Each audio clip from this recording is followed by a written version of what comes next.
The idea that governments should simply stand back and let markets organize the world quietly died over the last few years. Maybe it was already dying before that, honestly, but this year the shift became difficult to ignore. States are no longer acting like neutral referees, watching companies compete fairly across open global markets. Governments are directly involved now. They protect industries, restrict exports, subsidize factories, control data flows, pressure companies, secure mineral access, and negotiate supply chains, almost like military alliances. And once you see that clearly, the global economy starts looking less like one integrated system and more like several guarded neighborhoods trying to reduce dependence on each other. You can trace part of this back to the aftermath of COVID 19. Countries realized how fragile global supply chains actually were. A disruption in one port or one manufacturing region suddenly affected hospitals, food systems, electronics, vehicle production, almost everything. Then the Russia Ukraine campaign intensified the trend because energy dependence became a security issue overnight. Europe learned very quickly what happens when strategic resources flow through geopolitical rivals. The United States learned similar lessons regarding semiconductor manufacturing and rare earth minerals connected to China.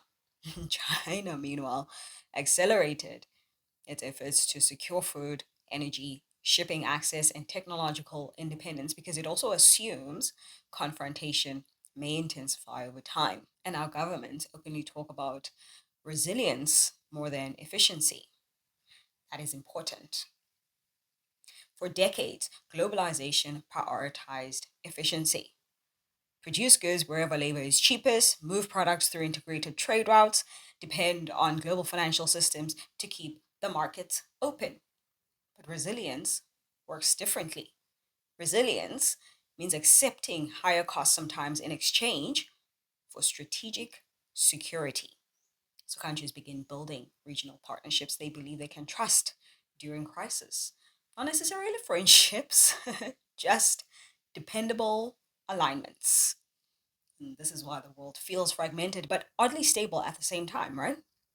The blocs are becoming more separated economically and politically, yeah, but internally they are strengthening coordination because survival now depends less on universal openness and more on trusted regional systems that can withstand pressure when global tensions rise. The United States shifting towards muscular economic interventionism is probably one of the clearest examples of this new normal. For years, the US presented itself as the defender of free trade and open markets, at least publicly. But by 2025, 2026, the language changed quite noticeably.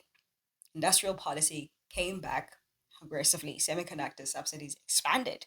Critical mineral partnerships became strategic priorities. Tariffs stayed in place in several sectors. Domestic manufacturing received state backing again.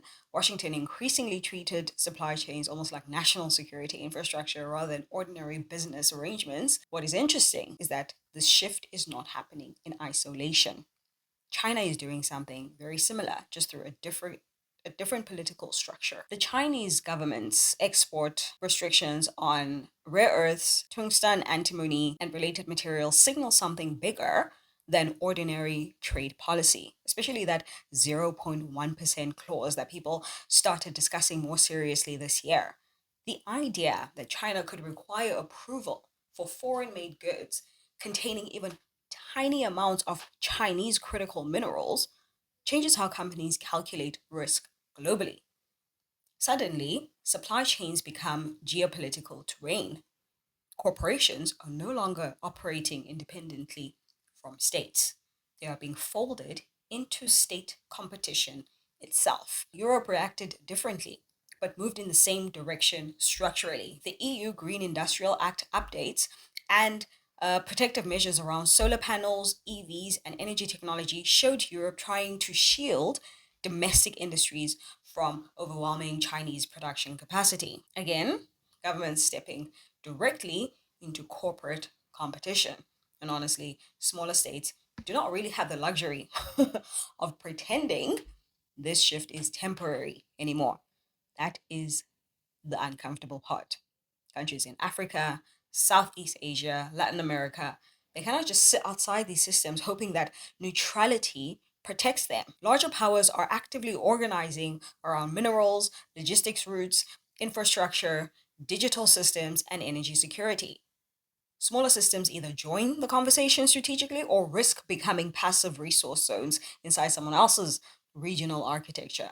That is why alliances suddenly matter again in ways that feel more practical than ideological. BRICS Plus becoming more influential makes sense within this environment, not because it suddenly replaces Western systems overnight.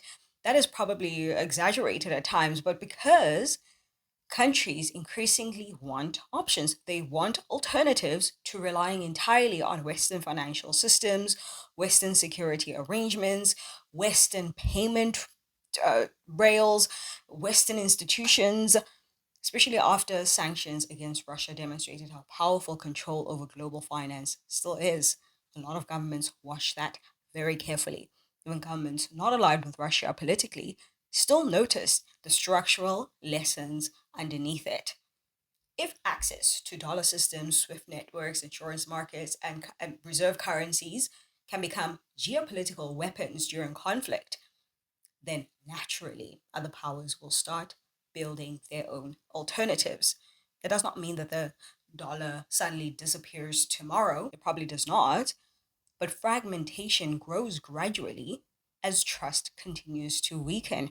And once alternative systems become functioning at scale, even partially, the global economy starts splitting into overlapping financial ecosystems instead of just one dominant structure. South Africa's positioning here becomes interesting.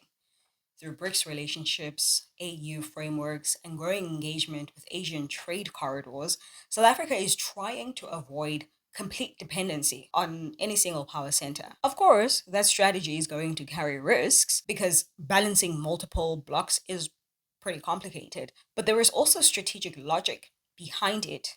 Smaller and middle powers gain leverage when multiple major blocks compete for influence simultaneously. So, infrastructure investment increases, trade options widen, and even political bargaining space expands slightly. The challenge now, though, is making sure that the country does not remain only an exporter of raw materials while others control the processing, AI systems, shipping insurance, payment infrastructure, and advanced manufacturing further up the chain, because that is where real leverage accumulates over time, not only in mining something, but in controlling the systems surrounding what gets mined. And this is probably why Africa's conversation needs to mature fast. Resource sovereignty today is not just about owning minerals underground, it is also about ports, fiber cables, data centers, AI compute infrastructure, electricity stability, satellite connectivity, and logistics corridors. Physical resources and digital infrastructure are merging into one geopolitical system now. You can already see regional fortresses forming more clearly. Asian, moving toward deeper digital economic coordination under the Philippines chairship is part of it. The Nordic Baltic security cooperation strengthening after the Ukraine war is another example. South America's Capricorn bio-oceanic corridor projects are another. These systems are being designed to reduce vulnerability to distance shock. That is really the core logic underneath all of this. And honestly, the old post Cold War assumption that deep global integration would automatically reduce geopolitical rivalry turned out to be incomplete. Integration created interdependence, yes, but interdependence also created pressure points. Whoever controls choke points gains leverage. Shipping lanes, rare minerals, energy pipelines, cloud infrastructure, undersea cables, AI chips. Suddenly, geography matters again. Logistics matter again. Manufacturing location matters again. Africa sits in a strangely powerful position inside this transition, even if many African states have not fully organized around this reality yet. The continent contains enormous mineral reserves essential for batteries, renewable energy systems, military technology, and digital infrastructure.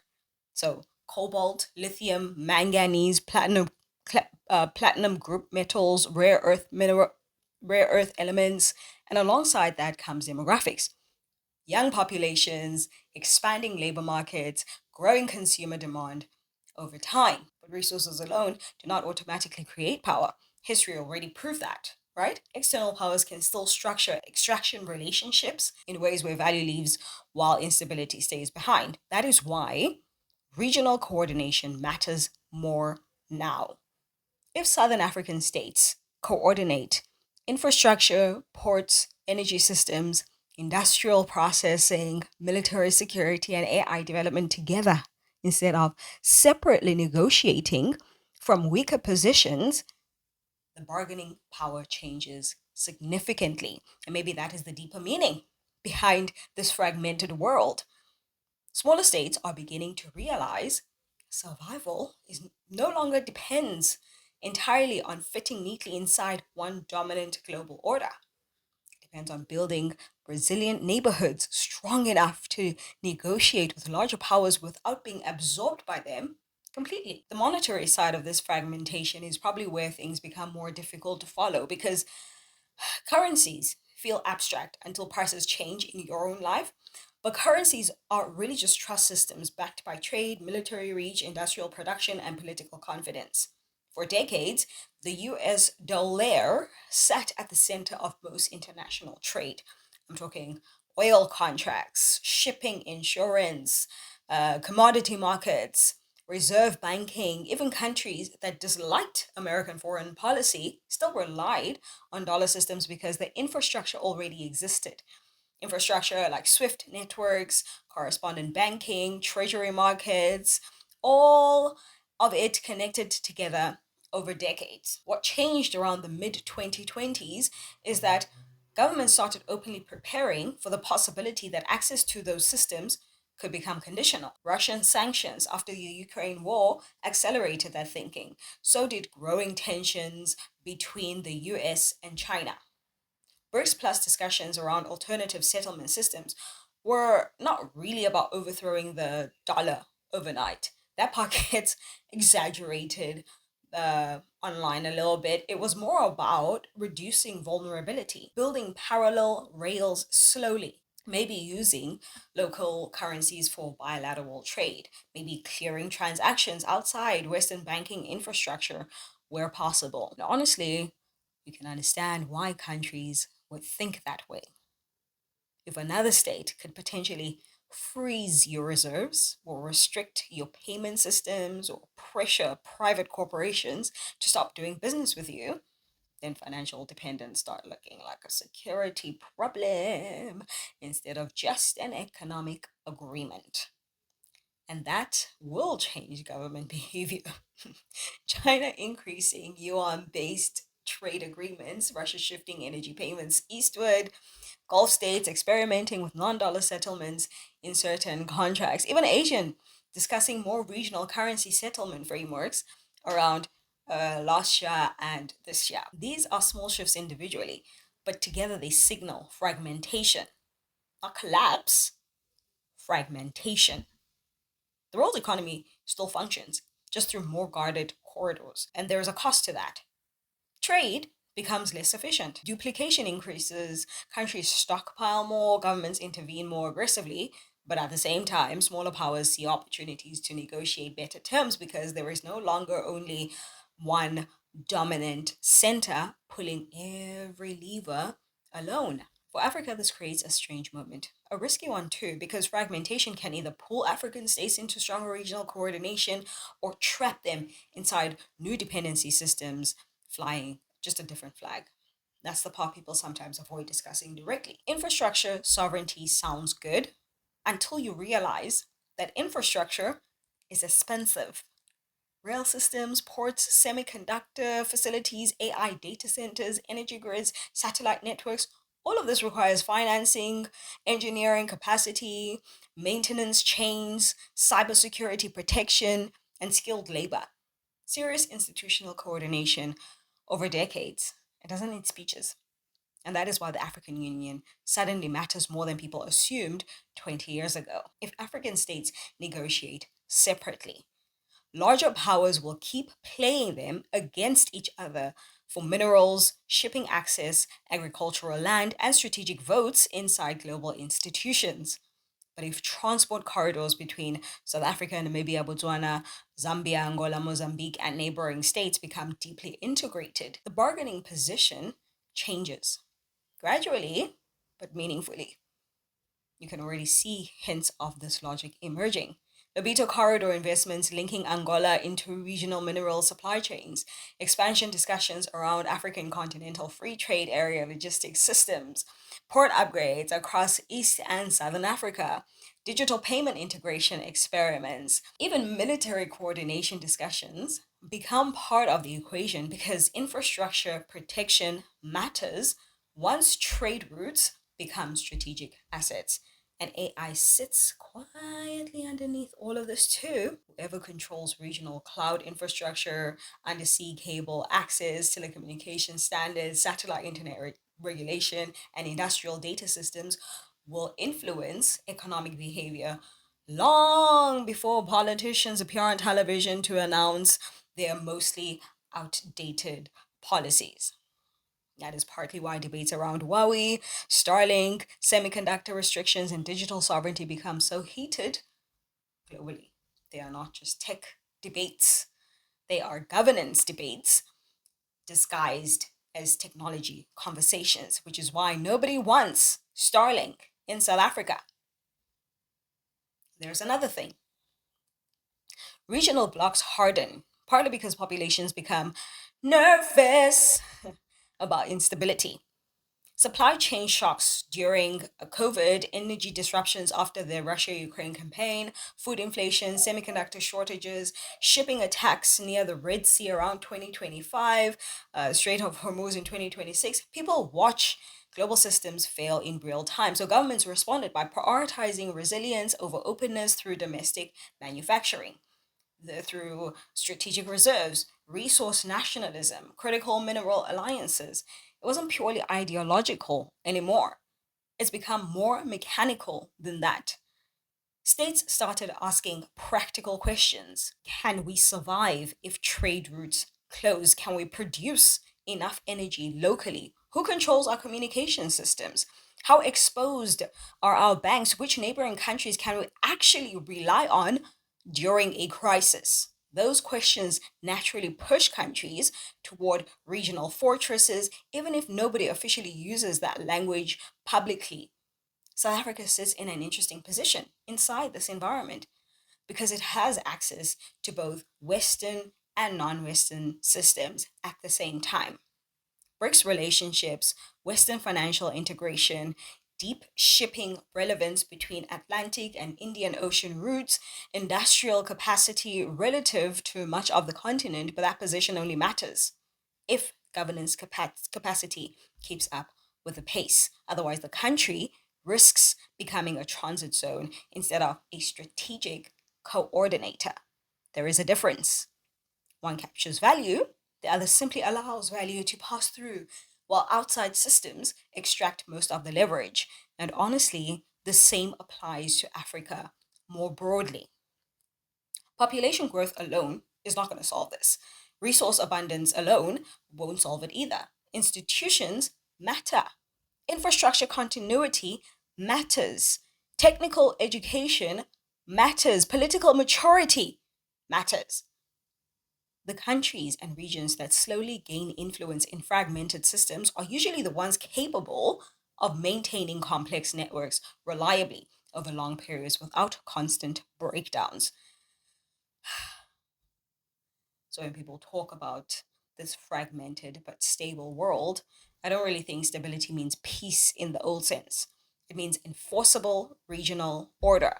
Enough coordination to keep trade moving, enough security cooperation to protect corridors and infrastructure, enough financial independence to survive external pressure. The world becomes less universal and more layered with the use of different payment systems, different digital standards, different industrial alliances, different security umbrellas, And power starts concentrating around whoever can hold these systems together consistently, not just militarily, administratively too, financially, technologically. The states, the corporations, the regional blocs that can secure supply chains, manage infrastructure, coordinate labor, protect data networks, and absorb economic shocks without collapsing internally end up shaping the behavior of everyone connected to them. Over time, that influence compounds. Then one day people wake up and realize the map of global power changed while everybody was busy arguing about politics and who is getting impeached next.